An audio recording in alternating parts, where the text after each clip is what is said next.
Rahim. I am Dr. Muhibullah Wazir. Topic for today is flexor muscles. Flexor muscles of the forearm.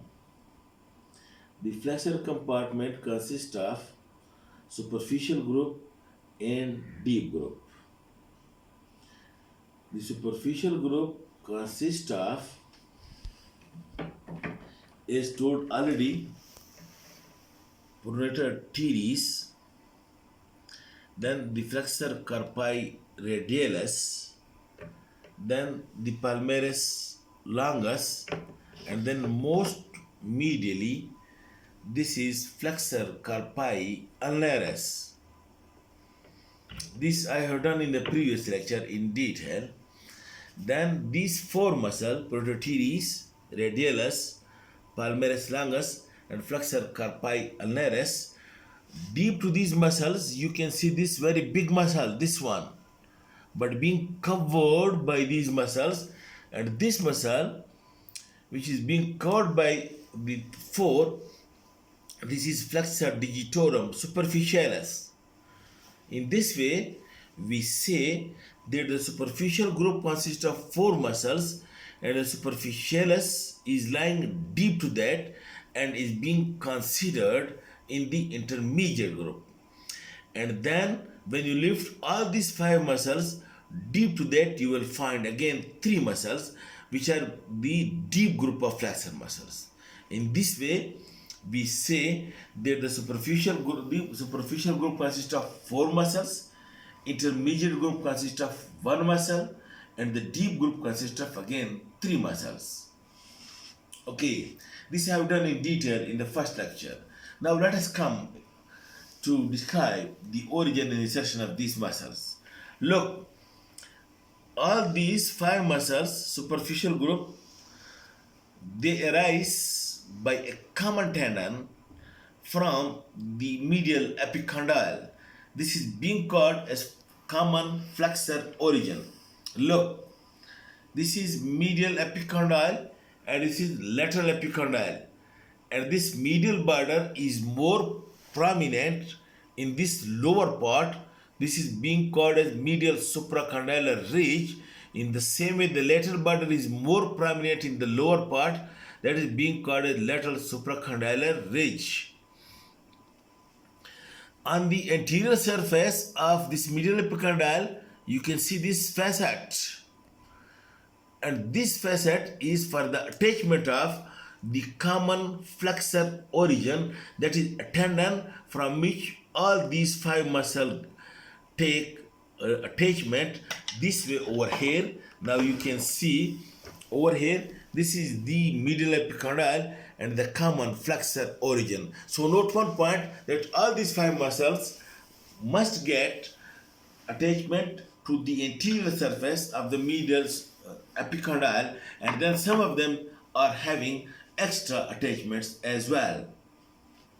So the first muscle which you see over here, look, this one, look, this one, this muscle, this is pronator teres. It is short muscle.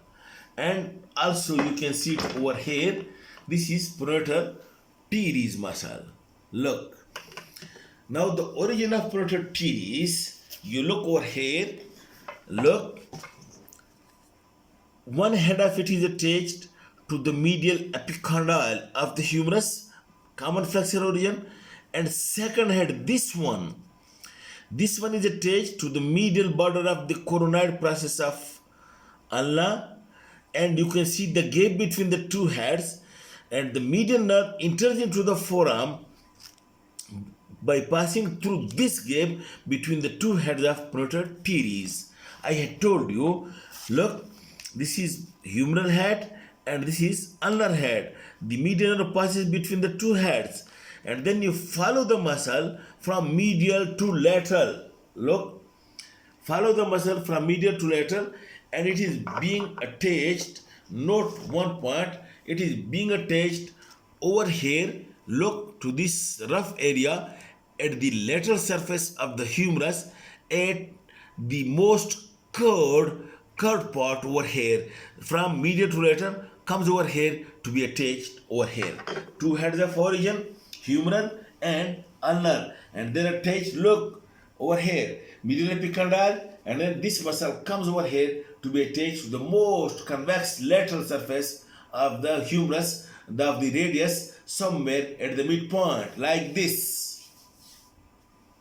And you can see over here, this pronator teres muscle, it forms the medial boundary of the cubital fossa. The lateral boundary being formed by this brachioradialis, the medial boundary by pronator teres. Now look, one point understand, clear cut.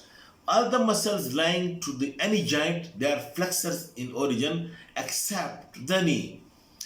All the muscles lying posterior to the joint, they are extensors in function except the knee.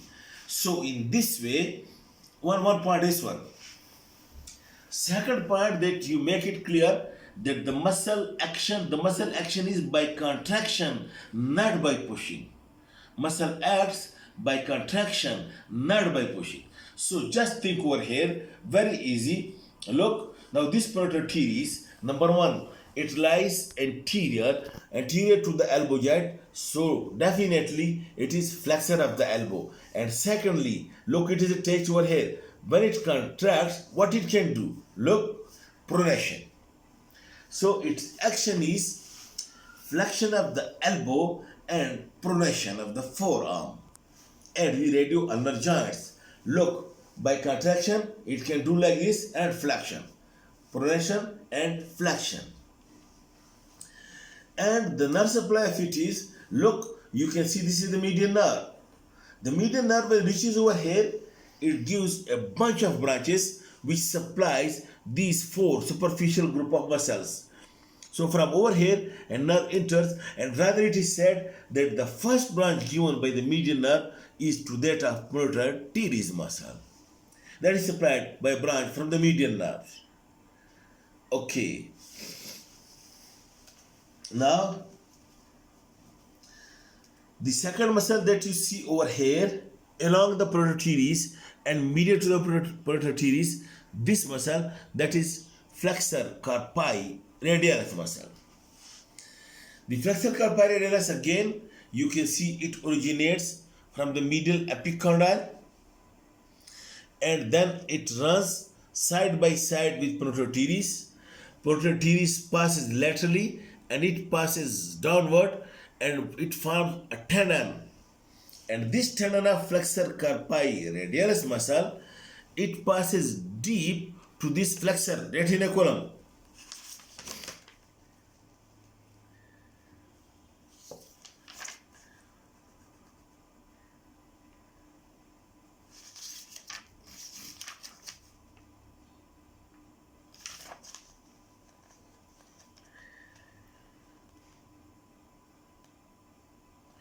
Look, this is flexor carpi radialis tendon. You follow it. It passes deep to this flexor retinaculum. And over here, note one point.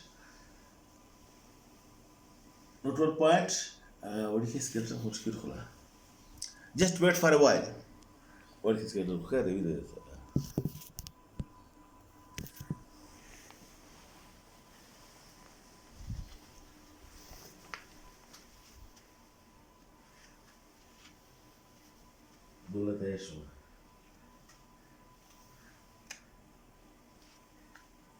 अच्छा नहीं मैं भी ऊपर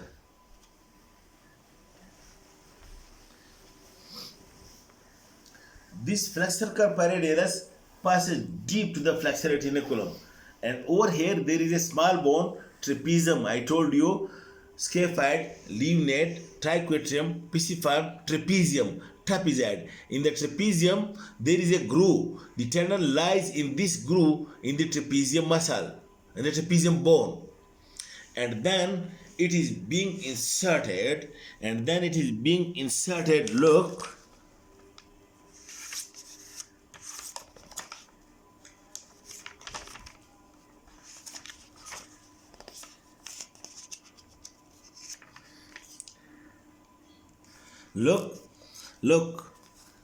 look, this is flexor carpi radialis. It lies in a groove in the trapezium bone, and then it is inserted the tendon divides into two slips. One is attached to the anterior surface of the base of the second metacarpal bone, and one is attached to the anterior surface of the base of the third metacarpal bone. You can see it over here. It is attached. This is carpal bones. This is first metacarpal, second, third, fourth, and fifth. Attached to the anterior surface of the base of the first, second, and one is attached to the anterior surface of the base of the third metacarpal bone.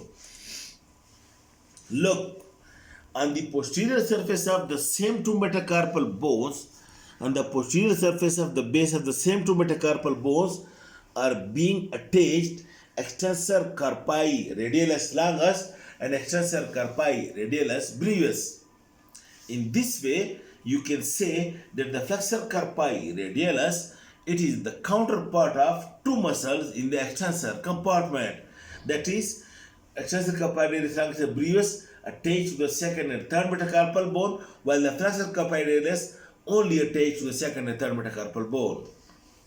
And it passes deep to the flexor retinaculum, and it lies in the groove present in the trapezium bone, and it is again separated by a branch from the median nerve, and its action is important. Number one, it lies anterior to the wrist joint, so it is flexor of the wrist joint. And number two, it is on the radial side, so it can cause radial abduction like this. This is ulnar adduction, this is radial abduction.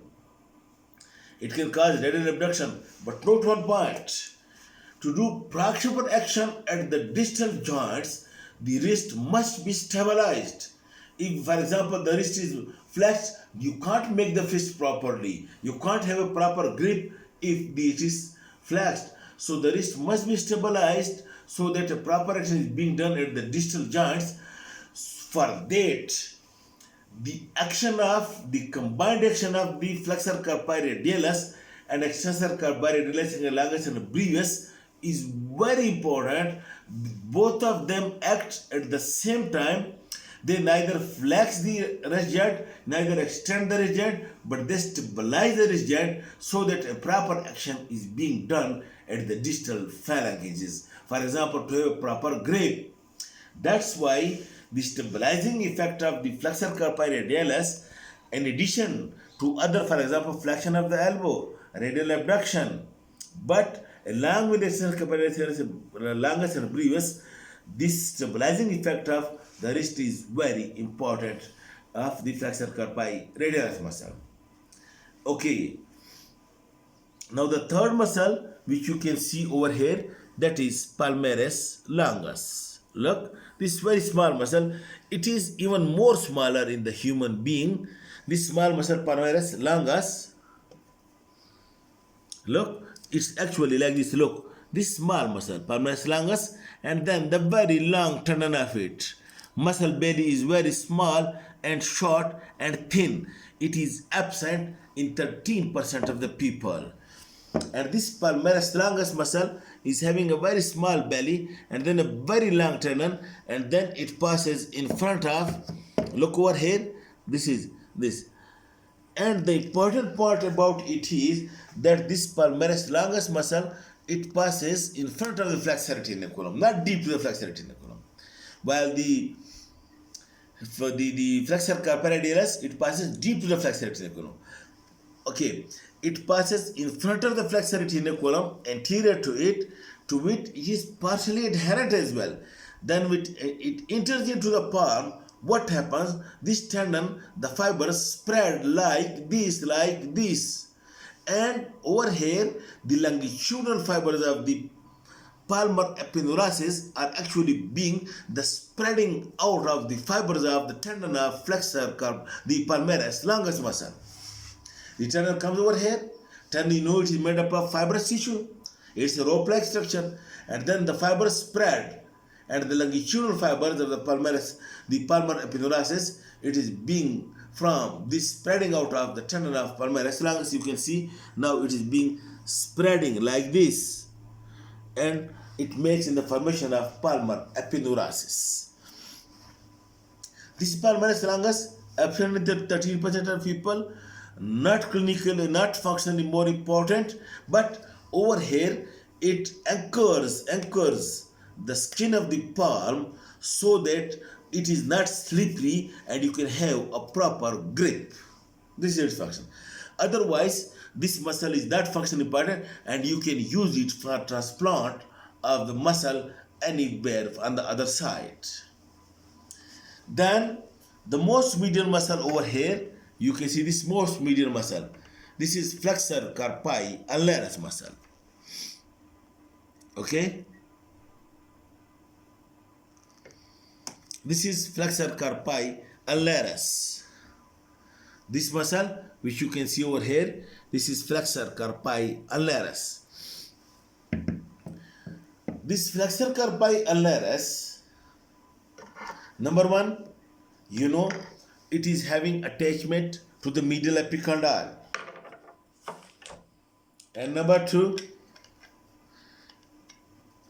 it is from the medial epicondyle, and number two, from the medial surface of olecranon process. This is one head, and another head is being attached to the whole of this posterior border of ulna, posterior subcutaneous border of ulna, by a fascia which is common to it and extensor carpi radialis and extensor carpi ulnaris. So one fascia from this side originates the flexor carpi ulnaris, and from this side originates the extensor carpi ulnaris. And between these two heads passes the ulnar nerve to enter into the forearm. I told you that the median nerve passes between the two heads of prototeres, while the ulnar nerve passes between the two heads of flexor carpi ulnaris to come onto the flexor compartment. And then you can see the ulnar nerve runs downward along with the flexor carpi ulnaris muscle. Then the flexor carpi ulnaris muscle, you follow its tendon, okay? It lies on the medial side of the ulnar nerve and ulnar artery, or the ulnar nerve and ulnar artery lies later to the tendon of the flexor carpi ulnaris. And then note one point, that over here is a small pisiform bone. This tendon of flexor carpi ulnaris is being attached to the pisiform bone, or the pisiform bone is being inserted into this tendon like a sesamoid bone, from which the tendon divides into two. You can see it over here into two slips, pisohemate and pisometacarpal. That is from pisiform to the metacarpal bone, and from the pisiform to the hamate bone. This is hamate bone and this is first metacarpal bone. In this way, the flexor carpi ulnaris is being attached, number one, to the pisiform bone, which acts like a sesamoid bone, and from the pisiform bone, two slips, one to the hamate bone and one to the fifth metacarpal bone, pisohamate and pisometacarpal ligament. Through this attached. Now this flexor carpi ulnaris muscle is number one, it between its two heads passes the ulnar nerve to enter into the forearm, and number two, it is being supplied not by the median nerve but by the ulnar nerve. Okay, only the flexor carpi ulnaris and the ulnar half of flexor digitorum profundus, which is deep muscle, is being supplied by ulnar nerve. Otherwise, all the flexor muscles are being supplied by median nerve directly or by its deep branch. So only two, flexor carpi ulnaris and the medial half of flexor digitorum profundus. Now this flexor carpi ulnaris, number one, it flexes the wrist joint, and number two, look, it is lying over here, it can ulnar deviate. The flexor carpi radialis, it can radial deviate. Both of them are flexors. The radialis, flexor carpi radialis is flexor and radial deviator. The flexor carpi ulnaris is flexor and ulnar deviator. Okay? And in addition to that, if needed, for example, in the parallaxis of extensor group, you can transplant this muscle over here into the extensor group as well. This way, it is said that the superficial group consists of four muscles. Generally, the people say, which is not correct, that the superficial group consists of five muscles. This is the thumb for prototeres, This is for flexor carpi radialis. That is for palmaris longus, that is for flexor digitorum superficialis, and that is for flexor carpi ulnaris. But no, you can see it over here with your own eyes that these are the four superficial, teres, radialis, palmaris longus, ulnaris, while the flexor digitorum superficialis, it is lying deep to it. You can't see until you cut these muscles, flexor digitorum superficialis. It is lying over here, it is being pasted over here. That's why it is not properly made. So the origin of flexor digitorum superficialis, we take help of the diagram. Yes. When we have removed these four muscles, now you can see this very big muscle, that is flexor digitorum superficialis. And note the point that flexor digitorum superficialis, look, it originates from the medial epicondyle.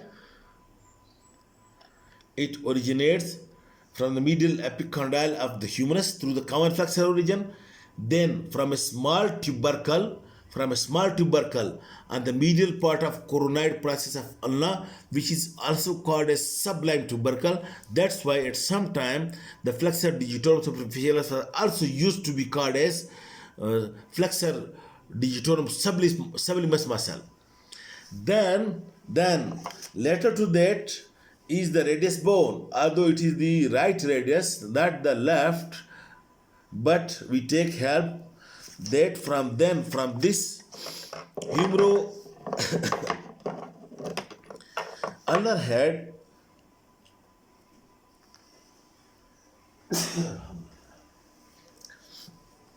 look, this is the anterior border of humerus. This is also called as anterior oblique loin. Now you can see over here, look, this head originates from the medial epicondyle, from the sublime tubercle present in the medial border of coronary process of ulna, and then you can see from the whole of the anterior oblique loin or anterior border of the radius, and in between the two you can see this fibrous ridge, this fibrous band from which the muscle is getting origin. It is having a very long origin from over here, and then from the sublime tubercle, and then over here the fibrous ridge, and then from the anterior oblique line. In this way, if you put your hand from over here, your hand will be obstructed over here. And this is said that this origin of flexor digitorum superficialis, it makes the upper boundary of space of Perona. Space of Perona is the space behind the deep, behind the superficial, behind the flexor muscle when you put your hand from over here. Okay, I will tell you. Anyhow, this is the long origin of flexor digitorum superficialis from anterior oblique line of the radius from over here, and from this fibrous ridge, and from the medial sublime tubercle, and from the anterior medial epicondyle. Then you can see the muscle comes over here and it divides into four tendons for these four digits, for these four fingers. It divides into these four fingers, okay? And deep to these four tendons also lies the four tendons of flexor digitorum profundus. So the insertion and relation of digitorum superficialis and profundus we will discuss when we first do the other deep muscles as well. But it is being attached to the medial phalanx, of the fingers.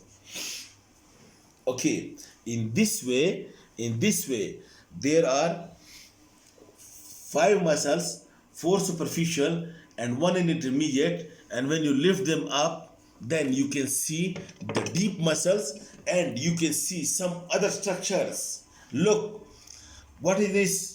Flexor carpi ulnaris, and later the flexor carpi ulnaris you can see the ulnar nerve and ulnar artery. And it is said that the ulnar nerve lies on the medial side of the ulnar artery, or the ulnar nerve is on the ulnar side of the ulnar artery. And laterally over here, you can see the radial artery and the superficial branch of radial nerve, not the whole radial nerve, the superficial branch of radial nerve. So the radial superficial branch of radial nerve lies lateral to the radial artery, or the radial nerve is lying radial to the radial artery. In this way, you can see along the medial border one nerve, and along the lateral border one nerve, between the two along with each.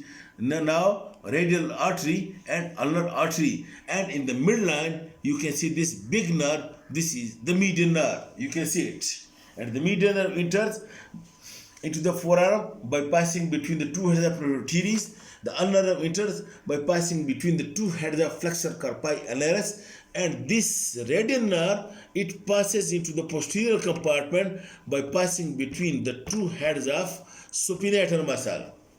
Anyhow, now when you remove, okay, this is all about the superficial group of the flexor muscles of the forearm, and I hope you would have understood it. Okay, thank you.